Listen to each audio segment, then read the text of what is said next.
Welcome to Cars Yeah, show number 3. This is Cars Yeah, where you'll enjoy interviews with inspiring automotive enthusiasts. Mark Green is here to provide you with a fuel injection of automotive inspiration. So get in, sit down, buckle up, and get ready for a wild ride here on Cars Yeah.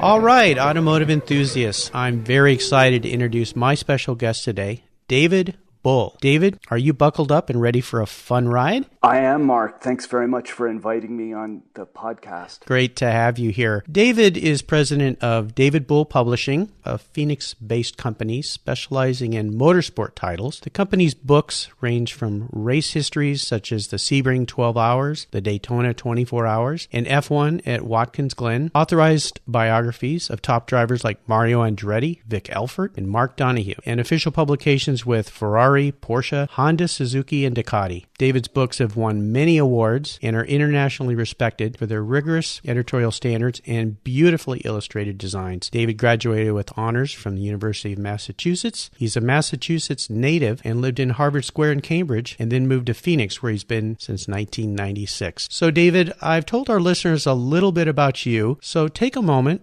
and share a little more about yourself, your business, your interests, and your passion for automobiles. Wow. Well, my passion, I think, started on my 6th birthday, where I received probably the 2 greatest gifts, certainly up to that point. One could almost say, in terms of their impact, among the greatest ever. I got from my mother the album Meet the Beatles, and I got from a friend of ours, Revell Jaguar XKE model, that gave you the opportunity of building either the Roadster or the Coupe. I had that very same model.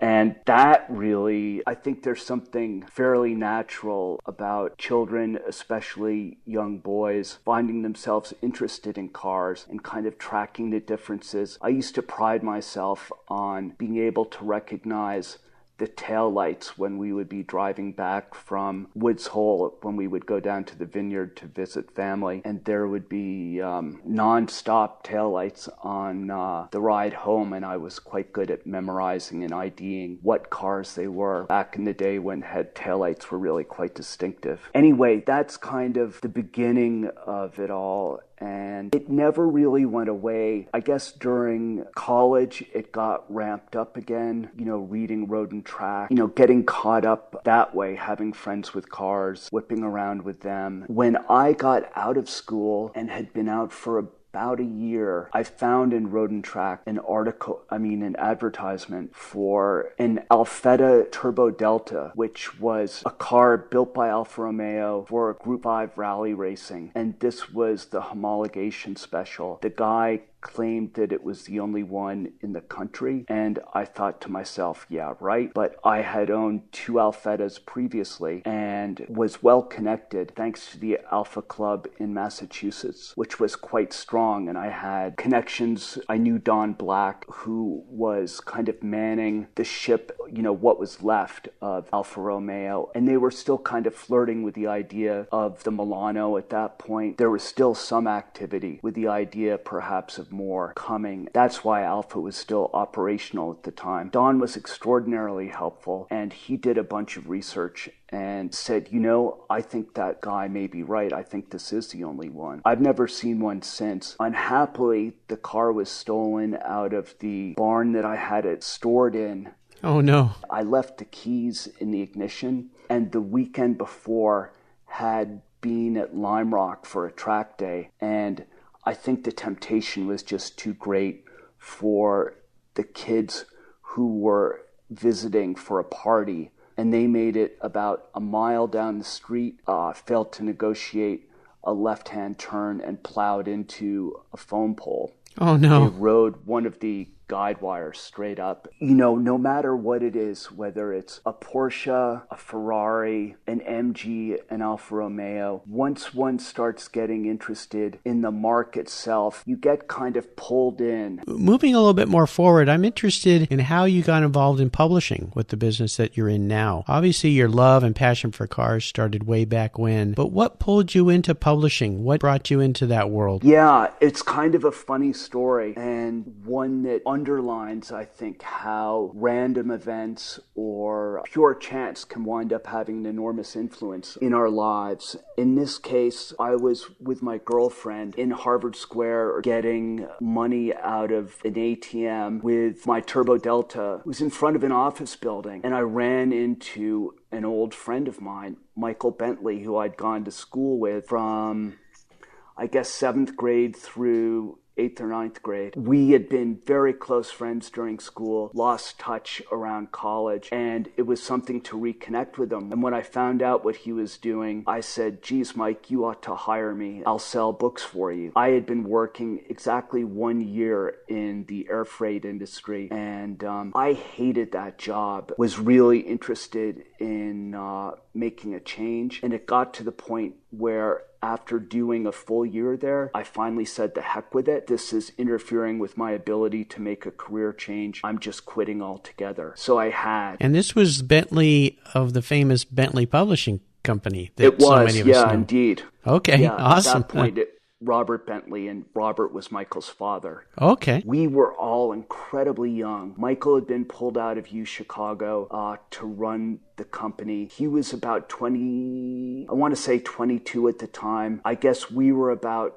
24 or 5 when we reconnected, and it was one of those funny things, Mark, where everybody was within hailing distance except for one woman, about 30 to 35. Nobody was older than, except this one woman, and the mean age seemed to be about late 20s, early 30s. I was there working in among the editors who would produce the service manuals, and that was what the company specialized in, was service manuals for Volkswagen, Audi, and British Leyland cars that were factory manuals, and then high-quality non-factory manuals for everything from Toyota to BMW. I did a lot of calls to dealerships and to the automotive aftermarket. Part of a group feeling that was fantastic because it gave me a lot of confidence as a salesperson because I was sitting right next to the guys who made the books. So if I had a question, I could ask and get an immediate answer, emphasizing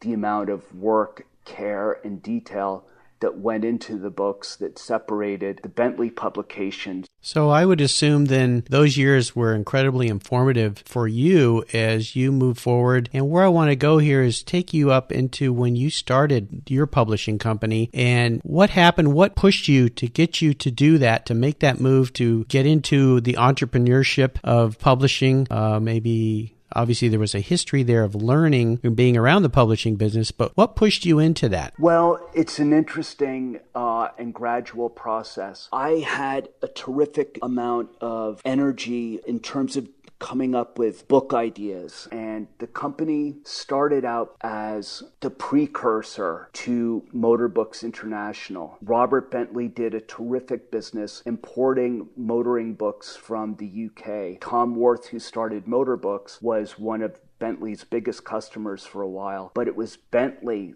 that dwarfed Motor Books rather than the other way around. And gradually, Mr. Bentley shifted the emphasis of the company into the Volkswagen and Audi factory service manuals, which I think was quite lucrative and contract-based largely, as well as having books that could be sold on the open market. From a pure margin standpoint, I think he found that a bit refreshing after fooling around with books that were imported that one hoped to find an enthusiast market for, but you didn't have a ready market of both dealerships and the independent repair shops. So I kept suggesting ideas. Some of those were taken up. Others weren't. As this was going on, I got better and better at doing the sales work. I had been hired on as a part-time sales guy, and Michael said, get hired by the VP of Sales and Marketing. Ultimately, he did not get the work done that Michael wanted done, which at that point was principally breaking into the book trade, which in those days was Walden Books, Barnes & Noble, B. Dalton, and Borders had only a handful of stores. And of course, Borders started the whole superstore concept. But it was really Walden Books back then and Barnes & Noble that were the big deal. In this case, my youth really worked for me, because previously the company had a run-in with Walden Books and an extraordinary number of returns. And we tried to get our best books in there. They agreed. I was able to persuade them, and I got going with Barnes & Noble as well, which gave me the entree to the Ingram Book Company, which I'd been trying to persuade to pick up our books for a long time. I got Barnes & Noble involved, and then got a call from the woman at B&N who said, David, I've got a wonderful surprise for you. One of our customers is interested in picking up your books, and we would like to buy them in order to supply them. And I, of course, knew perfectly well who she was talking about, because I was the one who went down and persuaded the guys in New York to sell the books. I wound up replacing the fellow who had actually hired me, this VP of Sales and Marketing. So I moved up to become VP of Sales and Marketing, as well as driving the specialist, or rather specialty, I should say, automotive books, coming up with the types of books, similar ideas to what I do now, but with Bentley having its background in technical books, the emphasis really was on technical books, and there was not a tremendous interest in doing non-technical books. And I also wanted to do color books. All the Bentley books were black and white. So those were the two driving forces that made me consider starting out on my own, and that's what led me to do it. At the end of the day, it really comes down to, it's crazy, it's such a cliche, but just holding your nose and jumping. And when you're doing something, all of us, I think, have a sense for what that feeling of changing jobs is like, or really leaving a job and beginning something that's new and fraught with risk, but lots of excitement at the same time. It's exciting, but kind of nerve-wracking. Well, I can relate to that 100% with this new venture with cars, as you can attest after working at a company for 20 years. And so, but you're right, sometimes you have to just hold your nose and jump. And it sounds like in your case, you were at a great company, but they just weren't producing the kind of things that you saw could be produced. So you held your nose, and thus David Bull Publishing was born. Yeah, and we had a lot of great luck. The first book I published was on the Sebring 12-hour races. That book was very well received, won a bunch of awards. The British magazines named it the Book of the Month. And shortly after that, I published the first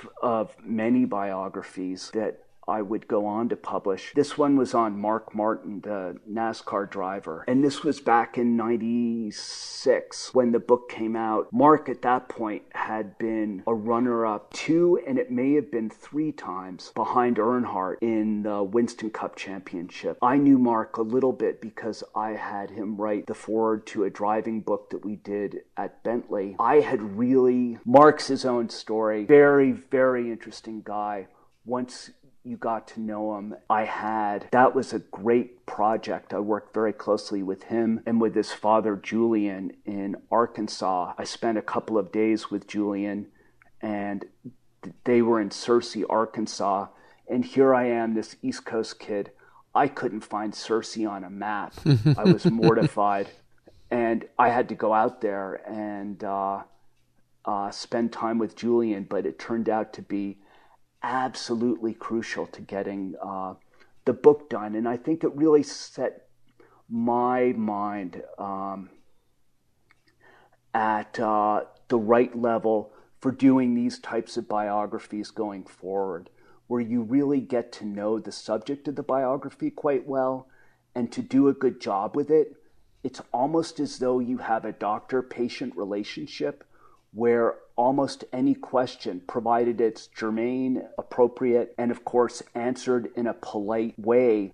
Any of those, as a doctor kind of asks you things that nobody else would ask you, so too would I, producing these biographies, doing the research, because it makes the difficult parts, everybody has difficult parts to their lives, whether they're people like us or people in the stratosphere of top-line drivers. And I think that it makes it much easier to relate to the drivers as people if you get a sense for what they perceive as some of their weaknesses or missteps as well as their strengths.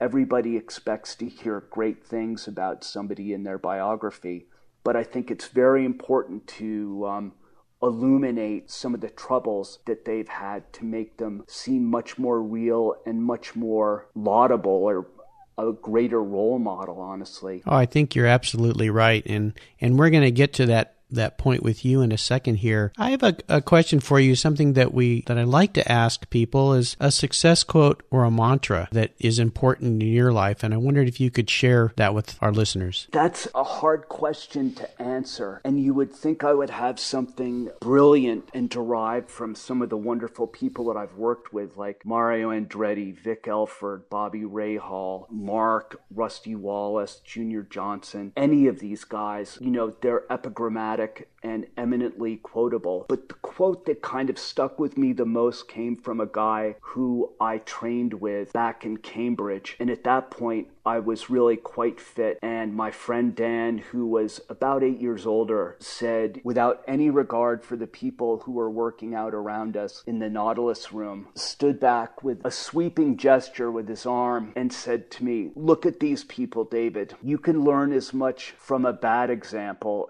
as you can from a good one." And his point was looking at the form people were using, and he was right. Most people weren't doing things quite the way Dan would have. I've kind of taken that's always kind of driven me to do my best to excel, and at the same time look for opportunities to do things better, learn from what I perceive to be other books' shortcomings, things left undone that I would have done differently. That's great. And you really answered my next question was how did you incorporate that into your life? And using his example, that's exactly what you did. Looked around. It's somewhat like when you left Bentley. You saw the great things they were doing, but you saw some things that were missing out. And that's what you incorporated into your business venture. So that's great. David, this next part, we're going to get under the hood a little bit, maybe get our hands a little dirty. And this is where I'd like to ask you about a huge challenge you've had in your life and what that was and what you've done to push through that and to overcome the situation. Well, up until recently, I would say it had to do with rebuilding the head on my Alpha and basically doing it on my own. It's heavy work, and retiming the cams, which were on sprockets that were drilled, and you could adjust the cams for whatever kind of timing you wanted. And there's the recommended, and I figured if a little overlap was good, I'd try lots of overlap and see how that ran. And the answer was not well. Not well. So I returned to the original settings. But that was at once extremely difficult and extraordinary in that I think probably everybody who's had a lot of experience working on cars finds how time just shoots past, where you can lose 4 or 5 hours in a heartbeat. It goes by without you really noticing it. Unhappily, a couple of years ago, riding back from the MotoGP race at Laguna Seca on what's essentially a little-traveled back road, Highway 58, I got hit by a truck on the motorcycle, and that very nearly killed me. The internal damage is a little too gruesome to go into, but my uncle, who's a surgeon in Connecticut, looked at my x-rays with a radiologist friend of his, and they both agreed they'd never seen this kind of damage on anyone who had survived, only on cadavers. David, I remember when that accident happened because I was with you at Laguna Seca and hearing about that, and you were in the hospital for how many months? It was between 8 and 9. And right. The amazing thing, Mark, is I had never spent one day in the hospital. I'd broken a collarbone. I'd had a couple of emergency room visits in addition to that, but never, ever been hospitalized. This is at age 50 at that point. It was quite shocking to be, in the same place for such a long time and inside, to roll outside. A friend here, Harley Cluxton, visited, and he and his wife took me outside to feel the strength of the sun, and the radiation that it carries was extraordinary. It's kind of weird what you forget. But anyway, that definitely is the biggest challenge I've faced far and away. I've had work stuff that's kind of come close in certain aspects, but being stuck in a wheelchair rendered a paraplegic. What I think a lot of people don't realize is that not being able to walk is just the tip of the iceberg. For paraplegics, your spine gets wrecked up, and it's a little bit like damaging a hard drive on the computer, where you might have the computer still works, but you have problems with it on a random basis. So you're never sure when they're going to crop up. The thing basically works, but it's permanently damaged. I hope one day to be able to walk and, of course, drive again, with vigor. Absolutely. And David, I've known David a long time, and since his accident, he's always downplayed the severity of what he's been through. And I really want to thank you for sharing that personal story with people, because as I've known you and as you've come out of this just horrible accident, kind of a phoenix coming up out of the fire, in a sense, and it's been a tremendous inspiration, I think, for your friends and for myself to see you do that. And you always downplayed this. If you talk to David and you didn't know him, you would never know this talking to him. He's always vivacious and alive and has a wonderful family. But I appreciate you sharing that, because I know it's been a massive challenge, and we all can't wait for you to stand up and walk again, and more importantly, drive again one day. Thank you. And get back in one of those Alphas. Let's move to another part of the discussion here. I wanted to know, is there a car that you've owned in your past, speaking of seller's remorse here, that you really wish you still owned? The funny thing is, Mark, I have owned a total of 3 Alphas. That's really it. When I came out here, I moved because I met the woman that I would marry out here. Being out here turned out to be much better and much more convenient than I expected, especially with the proximity to the West Coast. It made seeing authors and people in the LA area or the West or the Pacific Northwest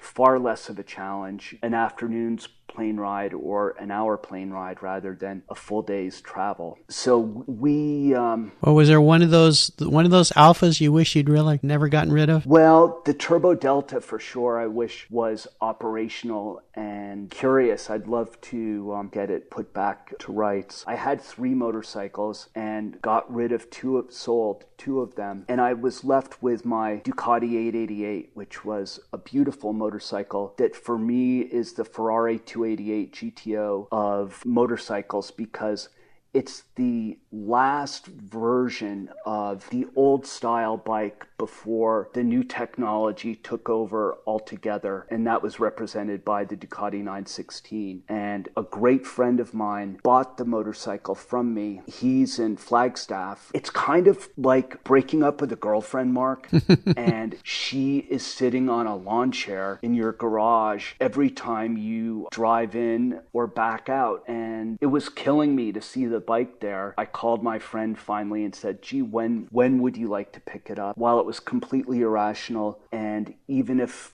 someone with a magic wand came and, struck me on the head and I leapt from my wheelchair fully healed, I would never ride again, because just tipping over in a parking lot would probably kill me given the internal damage. Nevertheless, I bought back Ducati and I have it. I've owned it since new, and that was my walk into the buyer's remorse experience while having the bike in the garage the whole time, and then finally buying it back. Oh my gosh. Very happy, even though I realized, it's an irresponsible thing to do. Is there a current project that you're working on right now, a book that you're working on that really has you excited? We're doing a lot of stuff that's quite interesting. At the printer now is a book on Lancia and their seminal engineer, Franco Di Virgilio. It's by a first-time author who's actually a Chicago architect named Jeff Goldberg, who owns a Lancia Aurelia And the Aurelia is Di Virgilio's kind of crowning achievement. He designed a lot of engines, cars while he was at Lancia, and he married Johnny Lancia's niece. And so he was in the family, and in this kind of mean way was continually leapfrogged by people below him who got promoted above him, because to promote somebody with familial connections like Di Virgilio would be seen as nepotism, basically. So they were very leery to do that. And I think that must have been a great disappointment to him. But the book is fantastic. It's one of the most technical books we've done besides Ferrari Formula One F1 2000 book. And it also has a tremendous window into the post-war Italian society and what it was like from a social standpoint and also from an engineering standpoint. And the amazing thing about Lancia is that you find out reading this book that the cars were under continual development. You'd think they would get the car designed and done to a very high standard and then dust off their hands and move on to the next project. The Aurelia saw so many improvements that were done on the line. God knows how they managed the spare parts, fulfillment, some of the other things. But that's one book. We're doing a book with the World Superbike champion, Troy Bayliss, who won his championships with Ducati. And Troy's been a wonderful guy to work with. That book's at the printer. We're just about to send a book on Champion Racing and their Le Mans winning team to the printer. Champion Porsche? Champion Porsche in Pompano Beach, Florida is the largest the largest Porsche dealer in the world. And then we've got a bunch of stuff that's further off. We're doing a book on Marcello Gandini, who designed most notably the Lamborghini Miura and Countach. We're doing a Lola history with Eric Broadley and the British author John Hickman. This will be the first complete Lola history. Sounds like you are very busy with many, many projects, and I just wanted to remind our listeners that you can go to davidbullpublishing.com, and when these books come out, you can find those there. And, of course, the complete line of all the books that he's published that are available. And I'll say that I have many of your books in my library, and they're all fabulous. And I'm really looking forward to these new books coming out. In fact, I've already written them down for my Christmas list.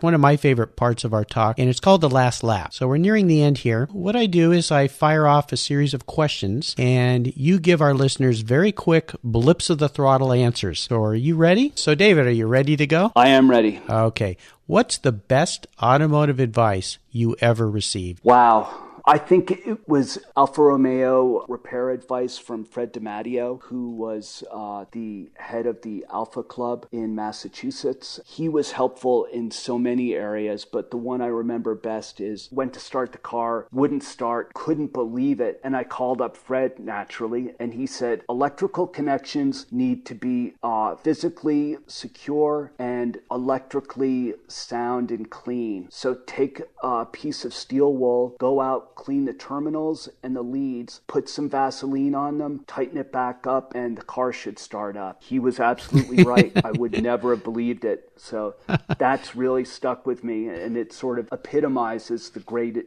help that I got over the years. Can you share one of your personal habits that you believe contributes to your success? Always striving to do the best job. Do you have a resource that you could share with our listeners? I use, for me, it's really information at this point.